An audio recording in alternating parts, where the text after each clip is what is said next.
Assalamualaikum warahmatullahi wabarakatuh. Ikhwati fillah, rahimani wa rahimakumullah. Dalam beribadah puasa Ramadan, satu hal yang tidak boleh kita lupakan. Ramadan adalah bulan doa.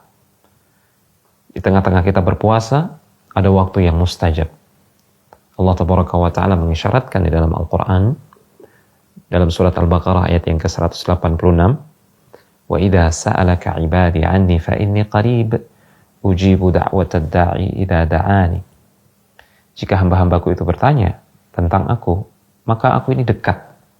Aku menjawab setiap doa hambaku manakala mereka atau dia meminta hanya kepadaku.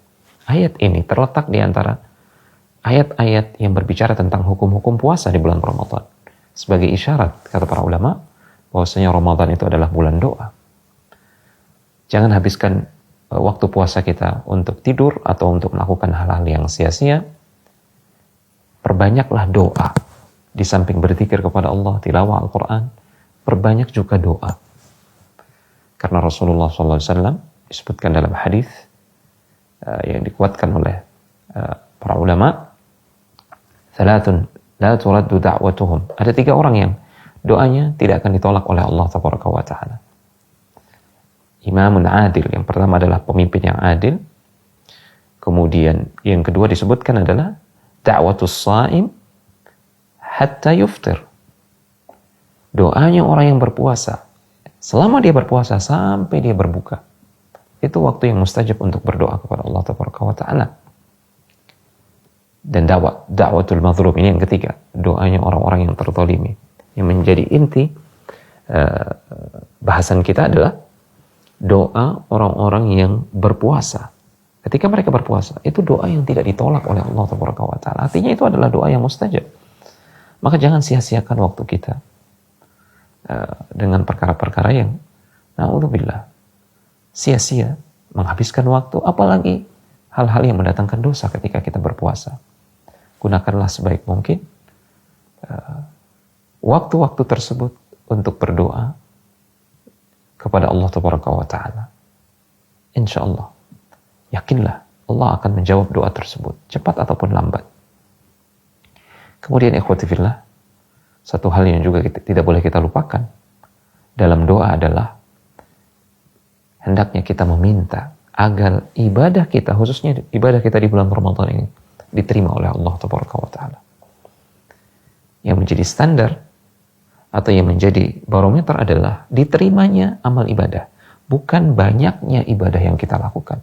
Percuma jika kita melakukan ibadah yang besar, melakukan ibadah yang banyak, namun ternyata ibadah tersebut tidak diterima oleh Allah Tabaraka wa Ta'ala. Maka di sini satu hal yang tidak boleh kita lupakan, meminta kepada Allah Tabaraka wa Ta'ala agar ibadah kita diterima.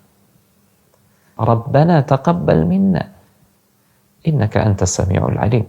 Ketika Ibrahim dia melakukan amal yang luar biasa, tidak pernah dilakukan oleh orang-orang setelahnya. Dia membangun Ka'bah bersama putranya Ismail. Ketika dia membangun, dia berdoa, Rabbana taqabbal minna. Wahai Rabb kami, terimalah amalan kami. Bayangkan, Ibrahim, Khalilur Rahman, kekasih Allah Tabaraka wa Ta'ala, bersama putranya Ismail, putra yang saleh. Kemudian sedang melakukan amalan yang luar biasa, yang tidak pernah dilakukan oleh orang-orang setelahnya, membangun Ka'bah. Beliau masih khawatir amalan beliau tidak diterima, sehingga beliau merasa perlu untuk berdoa, Rabbana taqabbal minna. Ya Allah, wahai Rabb kami, terimalah amalan kami. Maka kita seharusnya lebih takut lagi. Jangan-jangan amal kita tidak diterima oleh Allah Tabaraka wa Ta'ala. Maka kita harus banyak berdoa, Rabbana taqabbal minna.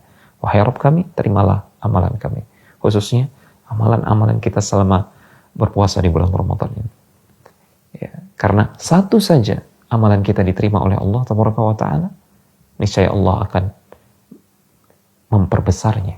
Allah akan melipat gandakannya. Allah akan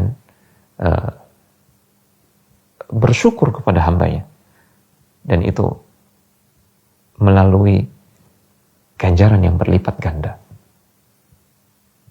Tentu saja jika amalan kita diterima. Semoga Allah Subhanahu wa taala memberikan kita taufik dan menerima amal soleh kita. Wassalamualaikum warahmatullahi wabarakatuh.